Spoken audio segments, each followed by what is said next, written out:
بلغوا عني ولو آية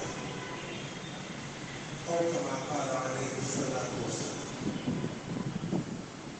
محترم حاضرین کرام اور تمام علماء کرام اور میری معزز ماں بہنیں،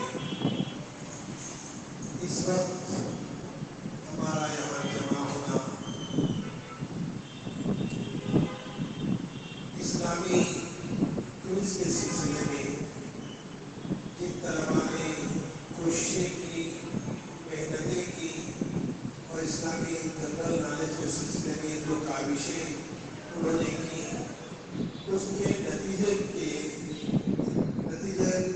نتیجہ سنایا جائے گا اور انہوں نے کامیابی حاصل کیا وہ درجے میں ہو، وہ درجے میں سو درجے میں ان کو کی ہمت افزائی کے لیے انعامات دیے جائیں گے۔ اصل اس کی ضرورت کیوں آئی؟ اس کے رکھنے کا مقصد کیا ہے؟ جنرل نالج لوگوں کے اندر معلوم ہونے سے کیا فائدہ ہوتا ہے؟ دراصل بات یہ ہے کہ اسلام ایک عالمی دین ہے، کوئی علاقائی دین نہیں ہے۔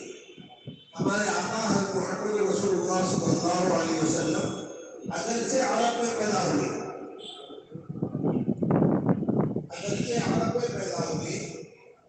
لیکن آپ صرف عرب کے لیے نہیں ہے، سارے عالم کے لیے نہیں۔ اور آپ پر جو کتاب اتاری گئی وہ کتاب بھی عربی ہے،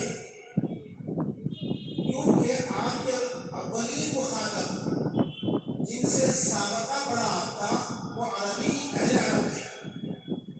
آپ بھی عربی تھے اور آپ کا سابقہ بھی اہل عرب سے پڑھا، اسی لیے اللہ تعالیٰ نے عربی کے اندر قرآن کو نازل فرمایا۔ یہ الگ بحث ہے کہ عربی کو دوسری زبانوں پر فوقیت کی وجہ کیا ہے، اس کے اندر کیا خوبی ہے کہ جس کی وجہ سے عربی کو سارے عالم کے لیے ایک نبی کو جب بھیجا گیا تو عربی کو کیوں پسند کیا؟ اس کے بہت سے وجوہات ہیں، لیکن خاص بات یہ ہے کہ عربی کے اندر ایک لچک یہ ہے کہ بڑے طویل جملوں کو بھی مختصر الفاظ میں بولنے کا کمال اس عربی کے اندر عربی کو حاصل ہے، جس کی وجہ سے اس کو انتخاب کیا گیا۔ اور ہمارے آقا محمد مصطفیٰ صلی اللہ علیہ وسلم چونکہ عربی تھے اور عربی میں قرآن اتارا گیا، لیکن آپ کو سارے عالم کے لیے رحمت بنا کر بھیجا گیا، آپ کی تعلیمات سارے عالم کے لیے تھے، اسی لیے ضرورت اس بات کی پیش آئی کہ جو لوگ عربی نہیں جانتے تھے ان کے لیے ان کی زبانوں کے اندر اسلامی تعلیمات کو عام کیا جائے۔ اس کے لیے قرآن کا ترجمہ فارسی میں ہوا، اور جو زبانیں اس وقت بولی جاتی تھی صحابہ کرام جس ملک سے آ کر اسلام قبول کیے وہ اپنے علاقوں میں جا کر اپنے علاقائی زبان میں اسلام کی دعوت دیتے تھے۔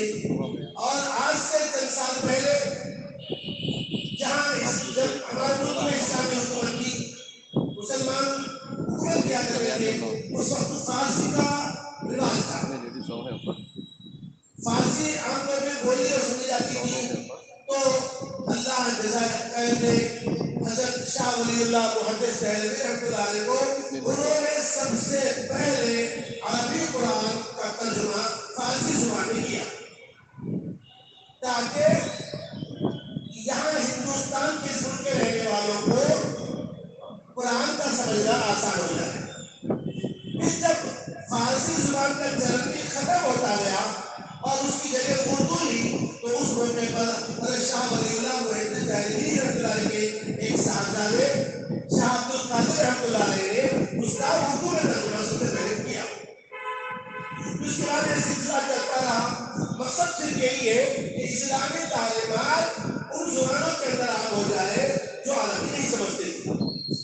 اچھا، ایک اور بات یہ ہے کہ اللہ کے پیارے نبی صلی اللہ علیہ وسلم ایک ایسا دین لے کے آئے جو سارے عالم کے لیے رحمت دی، تو اسی لیے اس پیغام کو عوام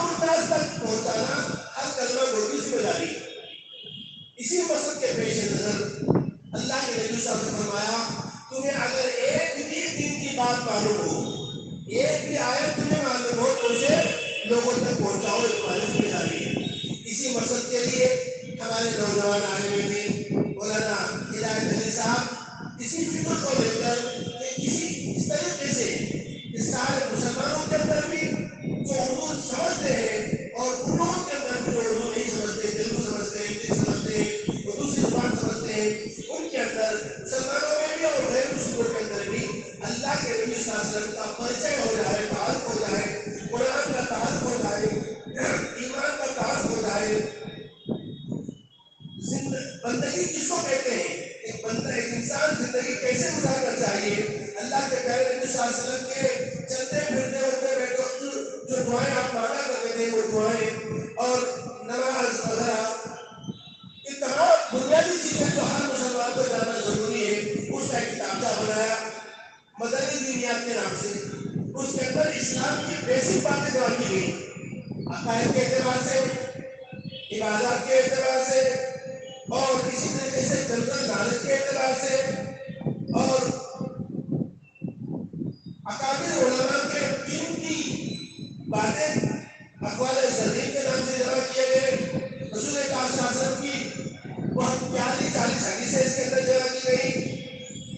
نماز کے اوقات سے متعلق بنیادی باتیں اس کے اندر جمع کی گئی۔